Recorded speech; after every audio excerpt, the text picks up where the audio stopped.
Olá, sejam bem-vindos a mais uma edição do programa Educação em Pauta e no programa de hoje nós já temos a presença no nosso estúdio de Aureliano. Ele é jornalista, escritor e autor do livro O Menino que Desaprendeu a Chorar.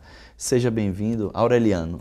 Muito obrigado, Bruno. Queria agradecer a oportunidade e dizer olá para todos vocês que estão assistindo em casa, na internet, em todo lugar.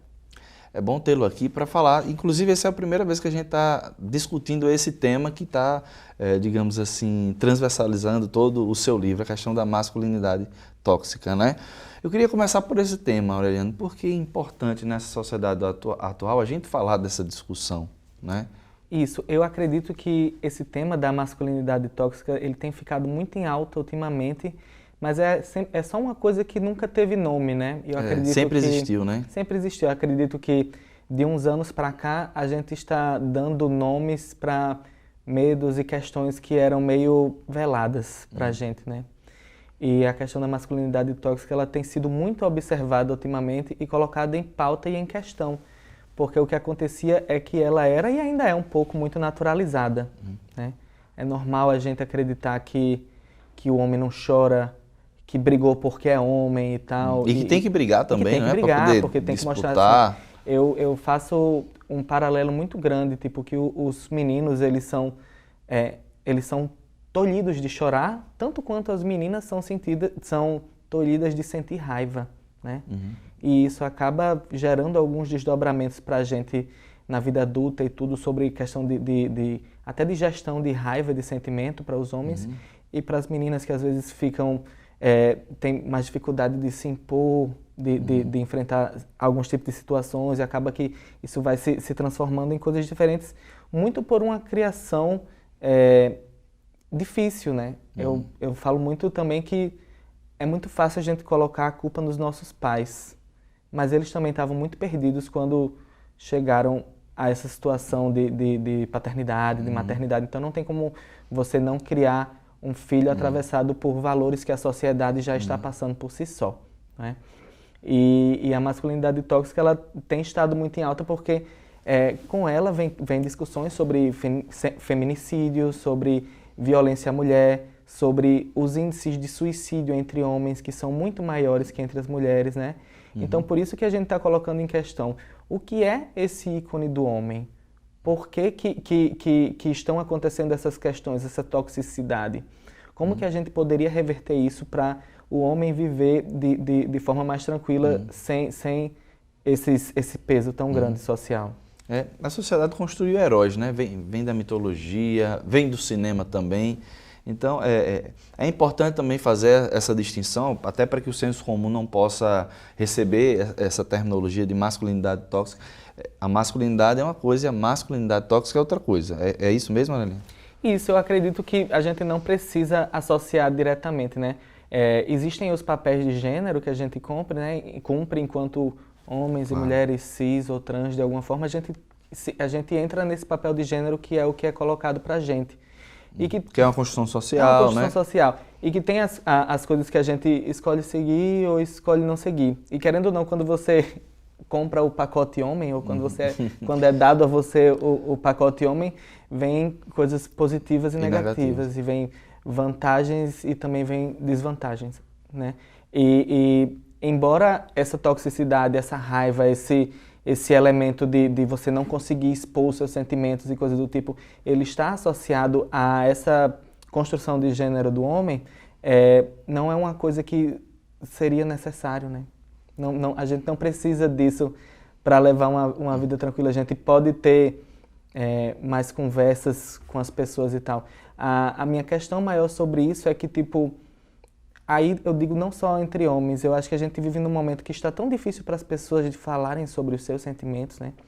Sobre o que elas estão sentindo, e que isso acaba adoecendo a gente, porque como a gente vive numa sociedade guiada pela mídia social, principalmente agora nesse momento dessa internet 2.0 que a gente está vivendo, de alimentação de conteúdo, a gente vive nesse momento em que as pessoas escolhem mostrar o que elas querem na internet. Então, a gente vê todo mundo feliz, a gente vê todo mundo muito bem. E mostrando segundo o que as outras pessoas esperam, né? Isso, a gente vê que todo mundo está muito feliz, muito bem, mas... E a gente fica se questionando, por que só eu estou triste? Por que só eu estou mal? sendo que é porque a nossa visão das outras pessoas é atravessada. A gente tem uma visão de que aquela pessoa está muito bem porque é o que ela escolhe mostrar pra gente, né? Ninguém abre a boca para falar, eu tô mal, eu tô passando por isso, eu tô passando por aquilo. É muito mais difícil. Até porque a gente não quer. Tipo assim, se eu for pensar honestamente, eu não vou querer compartilhar os meus momentos tristes, até porque a internet... As fraquezas, né? Porque Exato. essa questão da fraqueza, eu acho que é um tema que interliga essa questão da masculinidade tóxica, né? Quer dizer, você é fraco, o homem é forte, a mulher é fraca. Se você chorar, você vai... Quando, na verdade, eu acho que a crítica maior, e eu pergunto para você se você concorda, se é isso mesmo, a crítica a esse tipo de masculinidade que foi construída é exatamente a negação da própria humanidade, né? Da própria característica da emoção, é isso? Isso, eu acho que tem a ver com isso, assim, como na sociedade, na historicidade, foi dito ao homem que ele precisa ser o provedor da casa e de tudo, isso foi sendo internalizado, né? E vai transformando a gente nessa forma, porque tem que ser forte, porque tem que ser firme, tem que ser o homem arrimo, da casa, a pessoa que traz o homem dinheiro. da casa. E essa não é a pessoa que demonstra emoção, porque a emoção está relacionada à histeria. A histeria é uma coisa da mulher. Todas essas construções sociais muito loucas que se a gente olha em retrospecto e coloca de que, tipo, a gente nasce sem nada disso. Exatamente. Eu não estou dizendo que não é válido que existam construções sociais que ditem claro. quem a gente é por questão de gênero, mas a gente nasce sem isso, a gente vai aprendendo isso durante a nossa vida. Então, negar coisas que vêm de dentro é complicado, né? É muito complicado porque acaba que o que eu acredito quando a gente tem um sentimento e esse sentimento não é demonstrado, como a tristeza, por exemplo, esse choro, essa necessidade de chorar, se você não consegue demonstrar isso, aquilo não desaparece, né? Aquilo vai para algum lugar. Um lugar que a gente não sabe onde é. Para onde que vai isso? Às vezes é um lugar físico mesmo do corpo, uma dor, mas vezes pode ir para um lugar do inconsciente que seja muito complicado, Isso, né? pode ir para um lugar do inconsciente e se transformar em outras coisas. Isso pode se transformar em violência, quando você não sabe lidar com isso. Se transformar em agressividade, né? São várias formas que a gente tem. Se você não faz uma gestão boa dos sentimentos que você sente, você acaba se dando mal. Tipo, eu gosto muito quando eu vejo alguns áudios de WhatsApp, aqueles áudios que o pessoal manda, que é alguém gritando, não sei o quê, extravasando, porque eu penso, essa pessoa vai dormir muito bem hoje. Essa pessoa deve deitar no travesseiro e pensar, hoje eu estou realizado. Hoje eu estou tranquilo, porque quanto mais a gente guarda pra gente, mais a gente só está fazendo mal a nós mesmos. E o livro é um pouco disso também, Aureliano? Sim, o Menino que Desaprendeu a Chorar é um pouco disso, sim. É um livro sobre esse sentir tão guardado e tão atravessado dentro da gente, né? Foi um livro que... posso contar um pouco da história dele? Claro. Eu escrevi esse livro no começo desse ano, assim. Eu estava terminando de ler um livro de um amigo meu, Vitor Martins, o nome do livro é 15 Dias, e era um livro que mexeu muito comigo e que durante a leitura do livro eu ficava pensando, nossa, tá mexendo comigo, eu tenho certeza que vai chegar um momento no ápice do livro que eu vou chorar, trazer, né? Isso aqui vai voltar para mim de alguma forma e tal. E aí eu terminei o livro com um choro muito engasgado, mas eu não conseguia chorar. Tipo assim, terminei de forma muito emotiva e sentindo aquilo ali, aquela vontade muito grande de chorar, mas a lágrima não descia. E eu me sentia como engasgado, quase que afogado, assim. Aí eu falei, eu preciso fazer alguma coisa com esse sentimento, senão ele vai me transformar, vai fazer alguma coisa comigo. E é assim que eu terminei de ler o livro, eu sentei e comecei a escrever. Escrevi o texto todinho, à mão mesmo. E depois que eu fiz isso, eu pensei, eu tenho certeza que eu vou ter uma catarse aqui e eu vou chorar. Não chorei. Não chorou. Aí eu vi esse texto porque eu fui tentar refletir dentro da minha cabeça de onde é que vinha isso, né? Por que eu não conseguia, assim? Porque nunca tinha sido um problema para mim. Eu justamente pensava o contrário. Eu pensava que por não chorar, por não estar demonstrando esses sentimentos, eu era uma pessoa forte. Sendo que eu era só uma pessoa, eu sou ainda uma pessoa muito endurecida pelo tempo e por tudo, né? E aí, quando eu estava escrevendo esse livro, eu fui pensando que isso ia vir, mas não veio. Mas depois que eu terminei o texto, e o texto que eu fiz nesse dia, ele é integralmente o que está no livro hoje. A única coisa que foi modificada foi um parágrafo que foi cortado. Mas aí eu olhei para esse texto e eu pensei, bom, eu não tenho condições de lidar com isso agora. E aí eu passei... Ele vai ficar um tempinho. 5 meses processando a ideia do texto, tentando entender mais e tudo mais. E como eu trabalho com a parte de ilustração também, eu queria trazer de uma forma muito simples. Eu queria que esse livro tivesse uma visualidade, uma imagem que fosse acessível para todo mundo que pudesse ler. Eu tenho essa questão de que eu tenho trabalhos anteriores que eu vejo um pouco como complicados, mas eu queria apresentar isso como algo muito simples, como algo que tratasse de um sentimento complexo, mas de uma forma mais tranquila, assim. E aí por isso eu estudei muito, li muita literatura infantil, muito livro de imagem, livro de artista, assim, para entender como que eu queria passar essa visualidade da forma mais simples possível. E aí quando foi 5 meses depois, eu sentei na minha cadeira e eu comecei a fazer os desenhos. Eu só parei basicamente 2 semanas depois, quando eu tinha terminado tudo. Interessante, né? Volta uma pergunta antes desse livro. Você tem outros temas importantíssimos, né, que são feitos pelas suas ilustrações. Quando é que começou essa parte da ilustração? E também ela entra nessa seara do sensível, que às vezes é negado? Sim, quando se eu for traçar um resumo do que é a minha história enquanto artista, ela vem muito por causa disso, da questão do sentimento. Em 2015, foi um período que eu estava me sentindo muito mal com quem eu era, tanto a minha cabeça, como o meu corpo, como eu me enxergava. E aí eu resolvi que eu precisava transformar isso de alguma forma, né? E aí eu comecei a fazer as ilustrações para a página Oiauri, né? Que é @Oiauri no Instagram e Facebook e também. tal.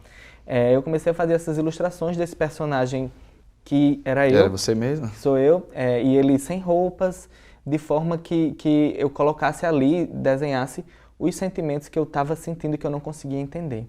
Então, se eu sentia alguma coisa, e aí a forma de eu entender mais ou menos o que eu estava sentindo era desenhando, porque quando eu via no papel, eu falava, então é isso que conseguiu tá chorar, digamos assim, a metáfora?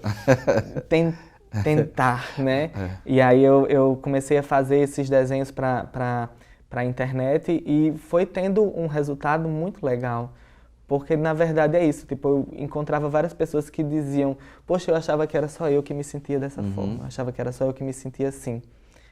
E esse momento de se desenhar assim foi uma forma de... Eu conseguia me enxergar melhor nos desenhos do que eu me via no espelho. Então, eu comecei a gostar mais de mim através dos meus desenhos, porque eu via o desenho como um reflexo de quem eu era. E isso foi sendo um processo para mim. Claro que tem o seu lado negativo também, porque a gente tá... Muita exposição, né? A exposição, e a gente está associando a felicidade da gente à aprovação das outras pessoas também. É muito difícil. Nesse momento muito inicial da internet 2.0, que foi quando eu comecei, em 2015, de que a gente estava produzindo muito conteúdo e a gente estava confundindo a nossa identidade de quem era a gente na vida real e quem era a gente na internet. Era muito difícil de separar. E tem essa questão também a internet é um ambiente público, né? Às vezes a gente bota o nosso nome, tem o nosso login, mas a gente tem toda essa seção para os direitos de quem a produz. Aureliana, a gente vai fazer um breve intervalo, mas já ainda queria conversar sobre esse processo artístico, né? Porque você é um artista e você de casa não saia daí, já a gente volta com o segundo bloco do programa Educação em Pauta. Até lá.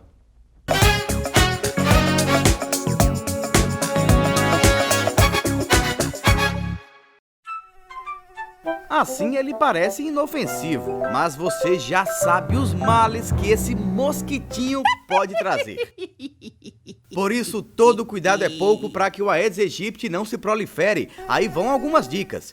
Verifique caixas, reservatórios e depósitos de água. Eles devem permanecer limpos e lacrados. Deixe o terreno limpo de copos plásticos, pneus, sacos de lixo. Não parece, mas eles podem ser criadouros do mosquito. As calhas dos telhados devem estar sempre limpas e desentupidas. O acúmulo de água é um local ideal para o Aedes aegypti. Coloque telas nas janelas da sua casa. Isso evita visitas indesejadas ao longo do dia. Ter bichinho em casa é bom, mas lembre sempre de trocar a água dele e de lavar o recipiente. Caso tenha alguma dúvida, entre nesse site ou ligue para esse número. É o seu canal de comunicação com o governo federal. No IFRN, todos os campos estão engajados na luta contra o Aedes aegypti.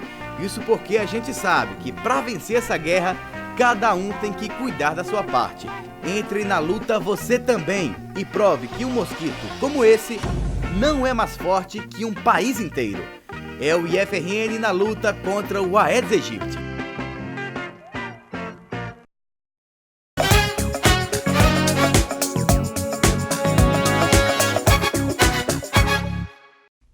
Voltamos com o segundo bloco e eu continuo a conversar com Aureliano, ele é ilustrador, jornalista e escritor. Eu queria falar um pouquinho sobre esse processo artístico. O seu texto é muito metafórico, né? Você falou da questão do corpo, eu já acompanho o seu trabalho há um tempo, não lembro qual é uma frase que você fez, mas você diz alguma coisa do próprio corpo, que como você aceita, o ama, mas odeia também. Quer dizer, é essa expressão? Isso é a parte da poesia artística do eu? Eu acho que a gente é ensinado há muito tempo, eu já volto para isso de novo, a negar a nossa negatividade, né? A gente quer mostrar sempre que está muito bem. Os aspectos Os positivos. aspectos positivos. Tanto que a pergunta que eu mais critico da humanidade é o tudo bem. E aí, tudo bem? Nunca está tudo bem, nunca está tudo bem. Então eu parto desse princípio que a nossa capacidade e potencial de ser pessoas positivas também é igual para a gente ser negativo. E que a gente tem dias ótimos, assim como a gente também tem dias horríveis, e que nós, em alguns momentos da nossa vida e com algumas pessoas da nossa vida, nós podemos ser santos e salvadores, mas com outras pessoas a gente acaba sendo o pior momento da vida delas. E eu acho que tudo bem a gente aceitar isso e tentar ser melhor, e tentar abraçar esse lado. Quando eu comecei a abraçar a minha negatividade, eu consegui me sentir mais completo. Consegui entender melhor isso. E isso passa pelo corpo também, né? Eu acho que eu viajei muito nos 2 últimos anos, assim, para eventos de quadrinhos e literatura. E quanto mais eu estava em outros lugares, mais eu sentia falta de Natal, assim. E eu comecei a enxergar Natal como um corpo vivo, a cidade como um corpo. Um organismo, né? Um organismo, porque Natal tem seus dias bons e seus dias ruins, tem o dia que o sol dela lhe queima mais, tem o dia que o trânsito está confuso, tem o dia que... Enfim, eu comecei a enxergar Natal como um organismo vivo, assim, e que eu me sentia bem com essa pessoa, que sentia saudade dela, mas também tinha um pouco de raiva. E foi um momento também que eu percebi o meu corpo enquanto uma cidade que eu moro, né? E aí eu fiz esse paralelo, a minha cidade é um corpo e o meu corpo também é uma cidade. E eu moro no meu corpo, assim, tem dias que é horrível morar aqui, que eu quero pegar um avião para outro lugar, mas querendo ou não, é o corpo onde eu moro, é a cidade onde eu moro. Embora eu acho isso muito poético, mas eu não me sinto tão poeta assim não, mas fazer esse paralelo entre as cidades que a gente vive e o corpo que a gente mora, é como a gente consegue amar e odiar ao mesmo tempo, porque nós somos os primeiros entre nós falar mal de Natal, mas se alguma pessoa vem e fala da cidade, a gente, não, o que é isso? Você está falando da minha cidade? Natal é incrível. E aí eu comecei a levar um pouco essa relação pro meu corpo, que tipo, no começo eu me odiava e eu queria muito me amar, e aí eu percebi que tipo, o caminho certo não é necessariamente esse. Mas isso é um amadurecimento, não é isso? O caminho, a gente precisa disso, né? Eu, pelo menos, precisava bastante de entender que vou ter dias péssimos e dias maravilhosos. O livro conta, é óbvio que a gente não vai dar um spoiler, até porque... Não, pode dar spoiler, não pode dar? Não me importa. Então eu queria que você falasse um pouquinho, você escreveu e depois fez as ilustrações, né? Vamos lá, antes de entrar no livro eu queria citar uma coisa interessante, quer dizer, tem também uma coletividade, ninguém faz nada só. Sim. Não é? Você tem a capa com uma assinatura, o prefácio também... né? O Vitor do prefácio é o mesmo do livro que você... O Vitor do prefácio é o do livro que eu escrevi. Vitor Martins, né? Do livro que eu li para poder escrever, o Vitor Martins. É um amigo meu lá de São Paulo e realmente eu achei muito interessante. Vou falar um pouco das pessoas que estão envolvidas no processo, né? Então eu pedi para ele prefaciar o livro, para mim é muito importante isso. A Ina Carolina, que venceu um prêmio Jabuti de livro infantil, ela... escreve a 4ª capa do livro. E embora eu tenha feito todo o corre de gráfica, de produção e de diagramação, assim, eu pedi ajuda de outras pessoas para estarem juntas no processo. Tipo, querendo ou não, se a gente faz algo sozinho, significa que a gente pode fazer esse algo ainda melhor se tiver ajuda de outras pessoas. Concordo com você. E aí a Ilustralu, que é a minha grande parceira de processo de ilustração, ela fez Luísa de Souza, né? Isso, a Luísa de Souza. Ela fez uma edição legal do trabalho no final. No final não, durante todo o processo, que eu ia mandando as coisas para ela dizendo, isso funciona, isso não funciona. E aí, como eu queria uma diagramação um pouco melhor, eu pedi para uma pessoa fazer a parte de revisão gráfica do trabalho, para saber se estava ok com as margens. Que foi a Carol Macedo? Caroline Macedo. E pedi para Beatriz Madruga fazer a revisão do trabalho, que ela é uma escritora que eu confio muito. E mais do que tudo isso, eu não necessariamente porque eu precisava, mas eu queria que elas estivessem ali, que eles estivessem ali. Eu coloquei o nome delas ali porque elas também fazem parte da minha vida, do meu momento. E para mim é importante a gente honrar essas pessoas.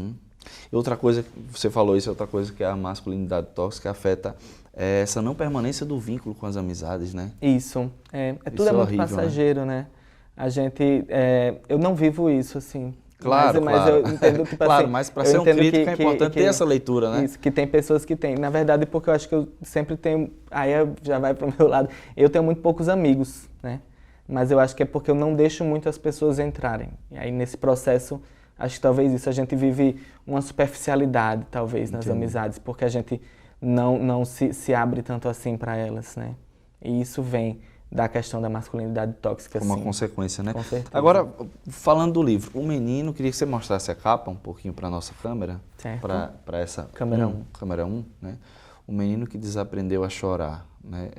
Conta um pouquinho sobre como ele foi distribuído nessa parte da planejamento gráfico, né? Das ilustrações. Isso, na verdade... Do texto, obviamente, também. O menino que desaprendeu a chorar, ele foi pensado da forma que fosse mais simples possível. Então, a primeira coisa que eu coloco é que no começo, para tentar reviver uma infância, assim, eu coloco para a pessoa colocar o próprio nome aqui, né? Tipo, escreva o seu nome aqui, tem este livro pertence a. E aí, depois disso, eu fui trabalhando com ilustrações muito simples, de uma cor só, 2 cores, né? Azul e preto, até porque fica mais barato para fazer na gráfica. E aí eu fui fazendo assim, fui remontando isso, eu tentei suavizar o meu traço, tentei fazer de uma forma que fosse muito simples e que eu tivesse mostrando esse lado dessa infância que é muito triste, né? Que a gente tende a lembrar da infância como um momento muito feliz da vida, Posso né? dar um? Deixa eu ver. Pode ficar à vontade. A gente tende a lembrar da infância como um momento que é muito feliz e tal. A infância é o lugar do brincar, do se divertir, de conhecer o mundo.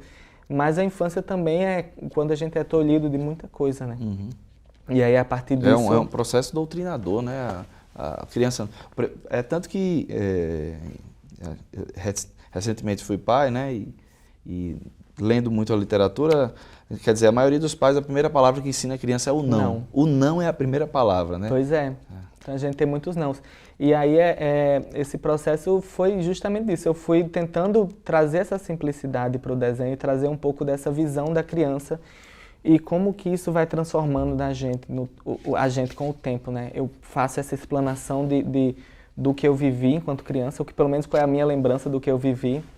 E em tal momento o livro tem uma transição e você descobre como que o adulto João, no caso o personagem é João, como o adulto responde a tudo isso. Eu até, confesso, não tinha ainda adquirido, vou adquirir o seu livro. Não, esse é seu, pode ficar. Muito obrigado. Vou querer também a dedicação, viu? Vai ter. Mas na internet eu vi algumas frases, eu até registrei aqui, mas consegui abrir na página, eu queria citar. Molhava assim dentro, chorava em verso. Os olhos fechados para não ter perigo escapar. Uma gota que fosse, não chorar, lhe enchia. Né? E aí continua. Volto a perguntar, esse momento do eu escritor, né? Do eu poeta, do eu jornalista, né? Como é que está hoje, né? Tendo em vista que o seu trabalho ele foi lançado em São Paulo, no Rio de Janeiro, como é que está essa agenda, né? Quer dizer, você está realizado por essa obra que agora está chegando para outras pessoas? É claro que isso, como artista, não se restringe a isso, mas como a gente está falando hoje sobre esse livro. Eu estou muito feliz com esse livro. Para mim é o meu melhor trabalho até hoje em dia. Não é a minha melhor realização gráfica, eu acho que eu já tive trabalhos até mais bonitos, mais rebuscados e tal, mas eu estou muito feliz com a potência desse livro. Para mim ele é um livro muito potente pelas discussões que ele pode levantar entre as pessoas, pelo sentimento que ele pode acordar nas pessoas. E por ser um texto simples, assim, eu acredito no que Clarice Lispector falava, que para você ser simples você tem que se esforçar bastante, para você conseguir na simplicidade falar algo complexo. Eu acredito que eu consegui fazer isso nesse livro.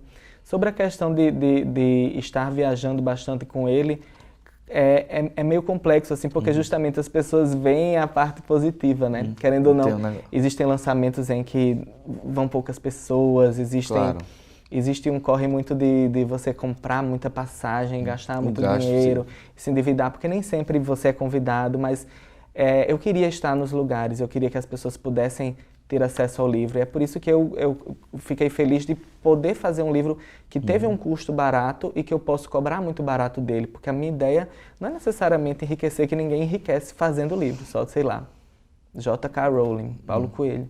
Mas é que esse livro possa chegar nas pessoas, que possa chegar nos pais das crianças. É um livro que é um cavalo de Troia, porque ele vem num formato de livro infantil, mas não é necessariamente para a criança. Tipo, a criança vai ler e ela vai entender, vai fazer a sua leitura, mas o adulto, quando lê, ele vai dar uma sacada diferente. Você diria que a sua ilustração, os seus temas, né? Você citou a própria Ilustralu, que tem temas também com essa característica, são para problematizar os principais temas sociais, né? Porque eu cito isso? Inclusive, você citou em uma de suas ilustrações o caso que aconteceu em 2016, né? Abre aspas, que você teve que apagar um quadrinho porque uma certa turma estava ameaçando derrubar a sua página e você disse que teve medo, né? Aí diz, ele não tem o poder de nos desunir. Num tempo cheio de ódio, espalhar amor é militância. Então achei brilhante essa ideia. É isso? É uma militância você fazer esse livro, as suas ilustrações? Não. Não? Que bom. É porque é muito difícil, assim, eu vejo de uma forma um pouco diferente. Eu acredito que a gente está nessa questão do sentimento enquanto militância, mas eu não sou uma pessoa de... Infelizmente, eu não sou uma pessoa de levantar bandeiras. Eu queria mas ser a militância que eu digo realmente não é a militância política nem partidária, é a militância de problematização da sociedade, a arte como subversão ou como algo que nos desestabilize. O que é a minha opinião sobre essa questão? Claro. Eu acredito que quando a gente vem de problematização, quando a gente vem pela força, quando a gente vem pela imposição, a gente não consegue as coisas. Mas se a gente vem pela suavidade, se a gente vem de uma forma mais tranquila... Até para não ser uma paradoxal com o próprio tema que você está colocando, né? Da talvez as pessoas consigam ouvir de uma forma melhor. Essa é a minha opinião e é como o meu trabalho funciona. É claro que eu acredito que em alguns momentos a revolta e você se impor de forma mais inflamada seja mais necessário. Mas na forma como eu converso a minha arte, como eu introduzo o meu personagem nos lugares, eu consigo mais gente para se encontrar com o meu trabalho, para ser afetado pelo meu trabalho no meio do caminho, pela suavidade, pela simplicidade, do que se eu fizesse isso de uma forma mais partidária e levantando uma bandeira. É claro que a bandeira ela está lá, mas ela está como pano de fundo, né? Ela está como na suavidade das coisas. Eu acredito muito no subtexto. E ela está lá pelo subtexto. Está subentendido. Parabéns, Aureliano, né? E eu volto a dizer, realmente esse seu ativismo é pelo sensível, né? É pelo sensível, pela imagem, pelo suave. Eu acho que a gente vive em tempos muito brutos, né? E se a gente não se suavizar, entender que a gente vive num mundo que está adoecendo e a sociedade está adoecendo junto com ele, se a gente não se abrir para o sensível, se a gente deixar o nosso discurso ser sequestrado pela violência, pela força, por essas coisas, aí a gente vai acabar endurecendo mais do que gostaria e adoecendo junto com o mundo. Muito obrigado pela entrevista. Infelizmente, nosso tempo acabou, mas eu queria que você fizesse onde é que a gente pode adquirir o seu livro. O livro ele pode ser adquirido na internet através da minha lojinha www.oiaure.iluria.com.br, .br. Ele está lá disponível, você pode acessar pelo site ou então ir lá no meu Instagram, @oiaure, que vai puxar para o site também. E eu faço a venda online para todo o país, né? Eu não tenho o meu trabalho em livrarias por questão de... Ele já é muito barato, se eu colocar na livraria, ele vai render nada para mim.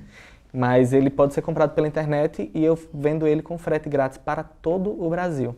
Ok, muito obrigado pela entrevista de hoje, por esse tema importantíssimo. E você de casa, muito obrigado pela sua audiência. Infelizmente a gente termina mais uma edição do programa Educação em Pauta, mas eu faço o convite para que no próximo sábado, às 10h30 da manhã, você sintonize aqui na telinha da TV Câmara e acompanhe mais uma edição do nosso programa. A gente se vê na semana que vem. Até lá!